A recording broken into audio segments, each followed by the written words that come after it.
Hey, welcome back to Wendell Fishing. Darren here, and today I'm going to show you around my fishing kayak. I have a Native Slayer Propel 10, as you can see it in the background here.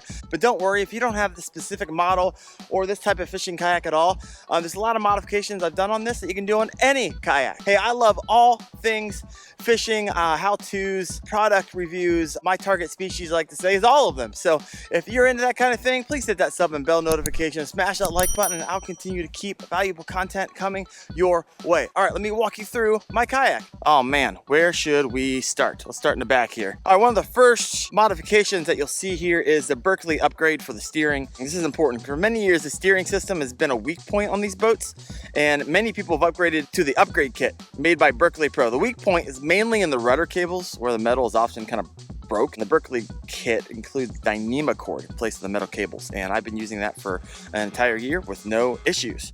Next, we have our 3D seat risers. These are sweet. I'm constantly up and down on my kayak. I like to stand a lot when I fish, and I actually shot a video on these, which I'll throw up in the cards, how to get them, how to install them, which is important. If you have a Native Slayer Propel 10, you will actually need seat risers if you want to do some of the under seat storage, which you'll see here, which I'll talk about next. Now we have the Versistack under the seat storage.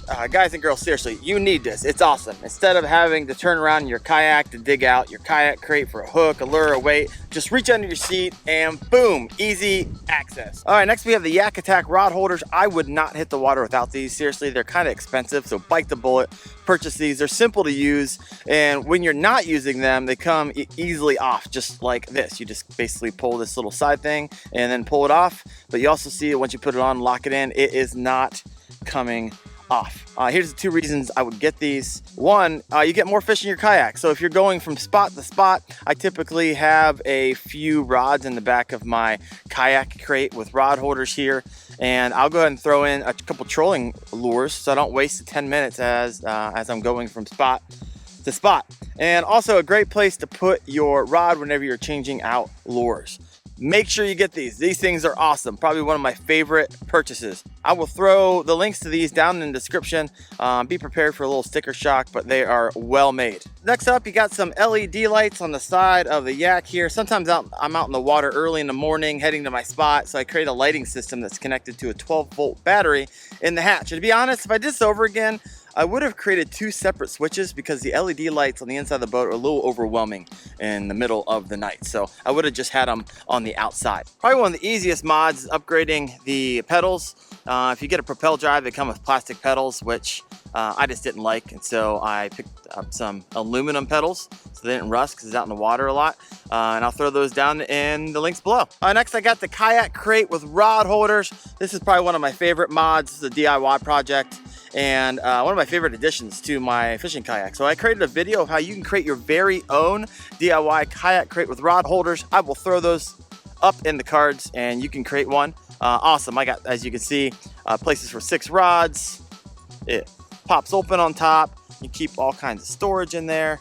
I keep tools and some extra lures and hooks and my scale and all kinds of stuff. Lunch, all that. I don't need a paddle often, but so I bought a cheapo that breaks down.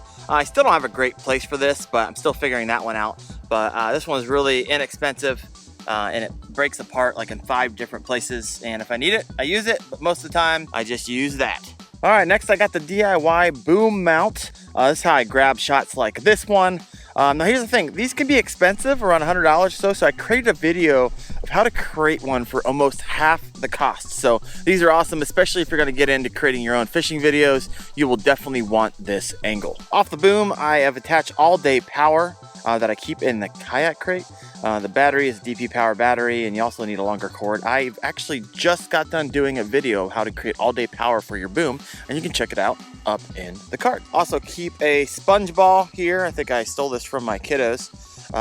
And so a lot of times you'll get water at the front of your kayak from fish, or it starts raining, or from your boots, or from your shoes. And so I like to have one of these handy just to kind of suck all the water out. And being that it just rained on me in the middle of my video, I actually have some water to sponge you out.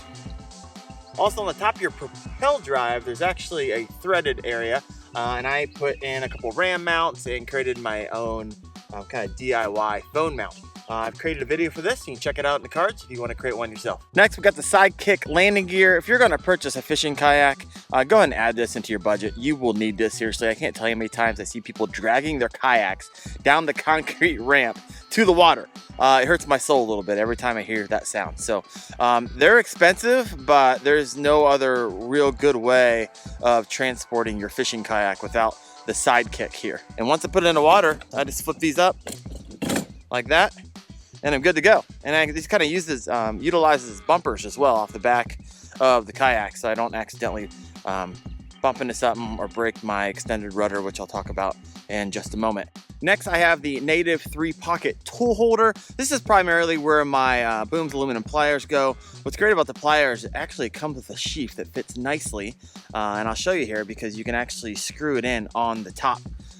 So if your pliers go overboard, the sheath will not. And of course, I have a leash, so for some reason those go over the side, I can just pull them right back up in here. This is nice if you don't have a phone holder. A lot of times I stick my phone in here, I'll stick my knife in here. Really easy, just another place for storage on a yak that doesn't have a lot of real estate. Next, you'll see my behind the seat backpack. If you own a Native kayak and looked at the accessories lately, you will see that they actually make one, but man, is it expensive. That behind the seat backpack by Native can run you around $130. So I did a quick video on behind the seat backpack, specifically on this one, which is awesome. A lot of times I'll throw my jacket behind here. I got my net as well, and there's a lot of different pockets here. I'm not going to go through because I created a video and I'll throw it up in the cards for you if that's something that you are interested in. Next, I got the Striker 4 fish finder. If you have a boat, especially a pedal drive system, you are going to need a fish finder. Not only will you need to know where the fish are, but generally useful for two other reasons. One, a depth gauge. The last thing you want to do is accidentally snap your motor blades because you're unaware of your depth. And secondly, if you are trolling for fish, which you do a lot of, which I do a lot of in my kayak, you want to keep an eye on your speed to dial in what speed is best for strikes for your target species. I have a link down in the description if you're interested in looking at it. In my hatch here, there's a lot of my wiring. It's kind of a mess, but usually there's where my batteries sit in a waterproof Pelican storm case. It is an IM 2100. I'll throw that down in the links if you're interested. And this is basically where I keep my batteries, keep them dry. I make the connections out the side. I'll keep, whenever I'm not using my fish finder, I'll keep that in here as well. And it's pretty sweet. So if you need to go charge them, I just pull them out of there and go charge them up. What you're looking for in batteries is 12-volt batteries that are in amp hours or AH. You'll see them on the side of the batteries. The amp hour is defined as the number of hours a battery will last if it takes 1 amp of current. Garmin Striker 4, that particular model takes 1 amp, so a 15 AH battery will last you all day if you don't have anything else attached to it. I got a Mighty Max version here. This is a 12 amp hour. They make 15 now, which I'll probably put in the link. This is actually, you can't tell, it's a Neptune. Once again, a 12 amp hour. Next, I got the Yak Attack Transducer Arm Switchblade. This came with my purchase. I would likely not, if I had to do it over again, I wouldn't buy this. I would probably just attach the transducer to the inside of my kayak using putty. And I probably wouldn't have bought the Switchblade. I just don't like them on the outside of my boat, and you can easily stick them inside the hatch with putty. I don't have a video on that. Maybe someday I will, but there's plenty of other videos out there for that. And the last thing you see here is kind of a DIY extension to the rudder.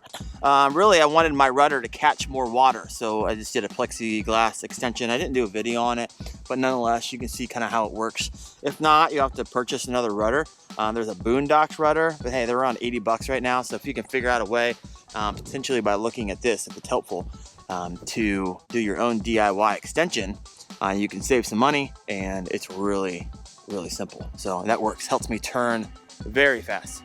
Hey, I also run a chest mount that I use for fishing. I usually run 2 cameras, one off the boom and then one on my chest. And the problem, the batteries are awful on these things, so it only lasts like an hour and a half when you're fishing. And so I just made a video of how to create all-day power for your chest mount, so I'll throw those up in the cards as well. I like a low profile life vest. This is an Ison 33A. And if you're looking for an inexpensive kind of low profile life preserver, then this is awesome. So you can set the settings, but essentially if I fall in, I can just pull this and it'll go poof, or you can set the setting where you hit water and it goes poof. The problem is I fish when it rains, so I turned off that setting. So I didn't want it just blowing up in my face in the middle of fishing. Though that would make a great video, it would not be so much fun on my end. So there it is. Hey, also keep in mind all of the links to everything I just showed you are in the description below.